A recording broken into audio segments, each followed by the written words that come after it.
So, బేసిక్‌గా anal fistula అంటే ఏంటంటే, మనకు యానల్ కెనాల్ ఇలా ఉంటుంది గదా! మన మోషన్ అనేది యానల్ కెనాల్‌లోంచి బయటికి రావాలి. హ్మ్. ఈ ఫిస్టులాలో ఏమవుతుందంటే, మళ్ళీ వేరే పైప్ ఒస్తుందనమాట.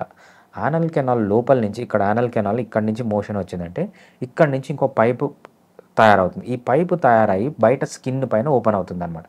వీళ్ళకప్పుడు ఏమవుతుందంటే, యానల్ కెనాల్‌లో నుంచే కాకుండా మోషను ఈ పైప్‌లో నుంచి బయటికొస్తదనమాట. ఈ పైప్‌లోంచి వచ్చి దాంట్లో ఇన్ఫెక్షన్ ఉంటది. అంటే బ్లడ్ ఉంటది, పస్ ఉంటది, మోషన్ ఉంటది. సో, ఇవన్నీ కొన్ని జీవితాంతం వాళ్ళకి వస్తాయన్నమాట.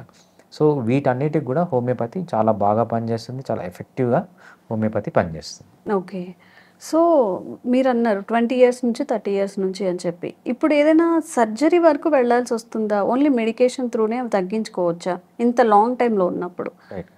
సో, హోమియోపతి గాకుండా మనం అలోపతి తీసుకుంటాం. లేకపోతే వెస్టర్న్ మెడిసిన్ అంటాం, ఇంగ్లీష్ మెడిసిన్ అంటాం. హ్మ్. ఒక కార్పొరేట్ హాస్పిటల్ పోయే ట్రీట్మెంట్, లేకపోతే ఒక గ్యాస్ట్రోఎంట్రాలజిస్ట్ ఇచ్చే ట్రీట్మెంట్. వీళ్ళది యాంటీబయాటిక్స్ పనిచేయవు.